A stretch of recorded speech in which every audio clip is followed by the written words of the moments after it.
Salam sejahtera bagi saudara-saudara sekalian.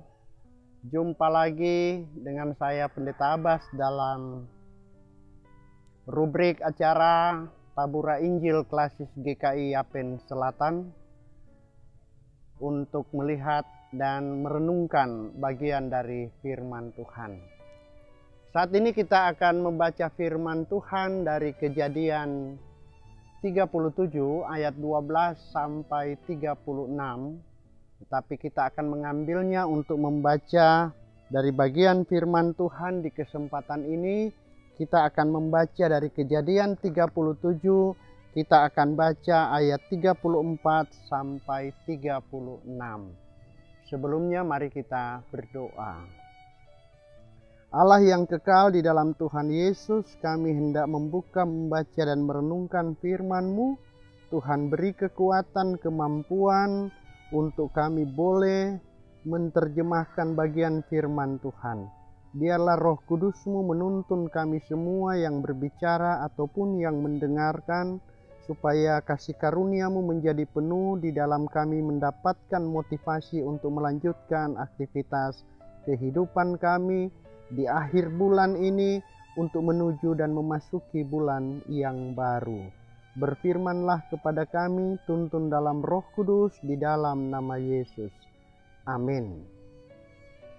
Kejadian 37 ayat 34 sampai 36 berkata demikian. Dan Yakub mengoyakkan jubahnya lalu mengenakan kain kabung pada pinggangnya, dan berkabunglah ia berhari-hari lamanya karena anaknya itu. Sekalian anaknya laki-laki dan perempuan berusaha menghiburkan dia, tetapi ia menolak dihiburkan, serta katanya, "Tidak, aku akan berkabung sampai aku turun mendapatkan anakku ke dalam dunia orang mati." Demikianlah Yusuf ditangisi oleh ayahnya. Adapun Yusuf ia dijual oleh orang Midian ke Mesir kepada Potifar, seorang pegawai istana Firaun, kepala pengawal raja. Saudara-saudara yang dikasihi oleh Tuhan, cerita Yusuf ini bukan barang baru dari 12 anak-anak Yakub. Bagaimana kehidupan Yusuf di tengah saudara-saudaranya. Dia harus disisihkan hanya karena kepentingan sesaat. Ya, bahasa kita bilang saudara makan saudara. Rela untuk adiknya bisa dijual ke orang lain menjadi budak demi mempertahankan, entah itu motivasinya karena harta warisan, entah itu karena kelanjutan keturunan, entah itu karena hal-hal yang lain. Tetapi sesungguhnya apa yang dilakukan oleh saudara-saudara Yusuf dengan menjualnya dan membuat ditawannya ke orang Midian lalu dijual ke Mesir kepada Potifar, ini mau membuktikan kepada kita ada hal yang penting. Potifar itu adalah stewardship. Ya, kalau dengan kata lain mau dibilang dia adalah penata layanan. Penata layanan di kerajaan Firaun. Dia merupakan juru minum. Tapi itu berarti dia yang mengatur seluruh bagian dari perbendaharaan. Mengatur keuangan negara. Kerajaan itu. Nah, bagaimana ceritanya ketika Yusuf dijual kepada dia?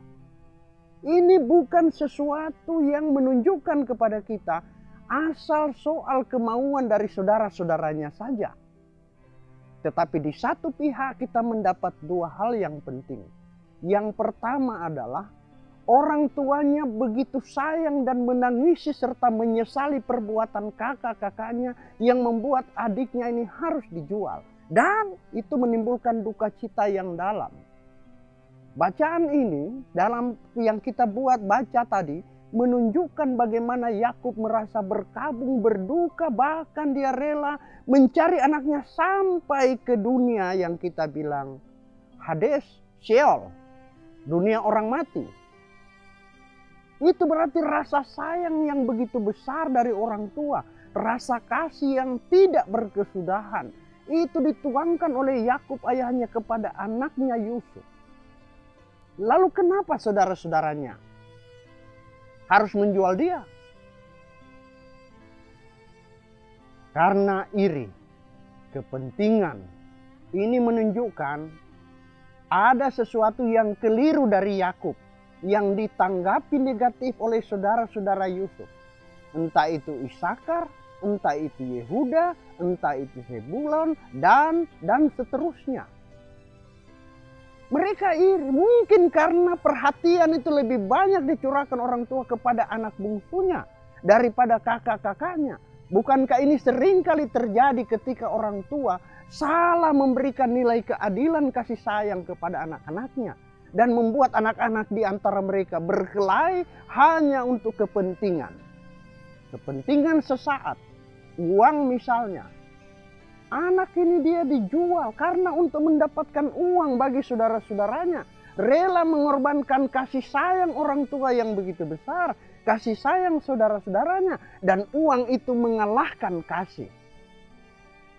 Oleh karena itu saudara-saudara, hal yang kedua yang harus dilihat. Dari peran Potifar. Secara tidak langsung Allah memakai Potifar untuk menggembleng Yusuf menjadi orang yang lebih berarti dengan mulai dari tingkat kesulitan-kesulitan hidup. Menjadi budak, menjadi pelayan, lalu kemudian apa yang kita lihat hasilnya setelah itu? Yusuf menjadi orang yang besar. Yusuf menjadi Perdana Menteri. Yusuf mengatur semua keuangan negara yang ada di kerajaan Firaun itu. Nah, oleh karena itu saudara-saudara, apa makna yang harus kita ambil? Yang pertama kita harus melihat. Kita sudah menjalani bulan Oktober ini dengan penuh kasih sayang dalam rumah. Tapi harus ada nilai evaluasi juga untuk melihat bahwa nilai kasih sayang dalam rumah ini tidaklah cukup kalau hanya dihitung soal untung rugi dengan berapa banyak uang jajan kita kasih kepada anak-anak kita di rumah. Yang penting adalah bagaimana kasih sayang dengan keadilan diberlakukan di antara anak-anak kita. Supaya mereka bertumbuh menjadi anak yang berwibawa, bertumbuh menjadi anak yang bertanggung jawab. Karena kasih sayang orang tua. Ingat, kasih sayang orang tua itu melebihi dari rupiah yang kita kumpul. Rupiah yang kita pakai cari untuk bekerja. Kalau kasih sayang itu kita pertahankan dalam rumah kita, anak-anak itu akan bertumbuh untuk melanjutkan itu kepada orang lain di luar rumahnya. Dan itu terbukti. Yakub begitu besar menghilangkan, memberikan kasih sayang kepada Yusuf. Sekalipun dia tidak sadar kalau saudara-saudara Yusuf iri terhadap dia. Yang kedua, harus kita ingat bahwa di mana-mana zaman sekarang, uang menjadi kepentingan utama. Uang itu hanya segalanya, bukan segala-galanya. Artinya uang itu penting, kita bisa bikin apa saja dengan uang, tapi kita tidak bisa membeli kasih sayang dengan uang. Karena kasih sayang yang diberikan oleh Tuhan Yesus Kristus dari cerita perjanjian lama ini jatuh kepada kasih yang diberikan Yesus kepada kita. Hari ini dia melebihi dari uang. Siapa yang bisa beli keselamatan? Tidak. Karena itu hasil dari kasih, bukan hasil dari uang. Siapa yang bisa membeli kesuksesan? Itu adalah hasil dari kasih, bukan hasil dari uang. Siapa yang bisa membeli kenyamanan? Bisakah? Orang hanya bisa membeli tempat tidur, tapi tidur nyenyak tidak bisa dibeli dengan uang. Siapa yang bisa membeli sebuah perabot dan membangun rumah? Uang bisa beli, tapi keharmonisan dia tidak bisa beli. Dan hanya kasih yang bisa menjawab itu. Karena itu, untuk memasuki bulan yang baru, hari ini kita merayakan reformasi gereja, di mana 31 Oktober ini terjadi gerakan reformasi. Upaya Martin Luther, Ulrich Zwingli, Johannes Calvin adalah para tokoh-tokoh yang membuat sebuah reformasi bagi pengajaran gereja yang lebih baik ke depan. Karena itu, salah satu pengajaran gereja yang baik ke depan adalah perbuatan kasih yang harus disalurkan kepada orang lain. Ingat, tidak ada yang bisa melebihi kasih, karena kasih tidak bisa dibeli dengan uang. Karena itu selagi kasih masih ada, pakailah uangmu berdasarkan kasih, supaya nilai diakonia gereja menjadi bagian dari kita sebagai pemberita untuk diberitakan kepada orang lain lewat perbuatan kita. Tuhan Yesus memberkati. Amin. Mari kita berdoa. Bapa kami yang di surga, terima kasih atas firman hari ini. Biarlah kami memasuki bulan yang baru, bulan November dengan penuh sukacita, dan hari ini kami menutupnya di dalam nama-Mu saja ya Tuhan. Berkati setiap keluarga, berkati setiap orang yang mengasihi Engkau, supaya dapat memanfaatkan segala kekayaan yang diberi oleh Tuhan secara materi dengan kecukupan yang datang dari Tuhan. Inilah doa kami, terimalah syukur kami, di dalam nama Yesus kami berdoa dan bersyukur. Amin. Saudara-saudara yang dikasihi Tuhan, demikianlah renungan Tabura Injil Klasis GKI Yapen Selatan.